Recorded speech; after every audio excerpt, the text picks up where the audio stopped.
What is up, guys? Bonjour, this is Julien, the French winemaking guy who makes wine videos here on YouTube. Yes, wine videos, and we are looking at how to pronounce the name of a famous estate, a famous chateau of the Saint-Émilion appellation in the Bordeaux wine region of France. This is the Cru Classé, a wine that was classified, included in the 2012 classification of the wines from Saint-Emilion, the last one. We are looking at how to pronounce the name of this famous chateau. Here is a typical French pronunciation, Château Destieux.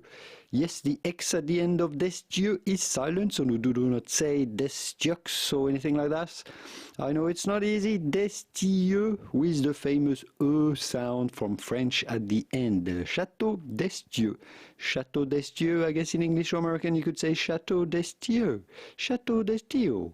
Château Destieux.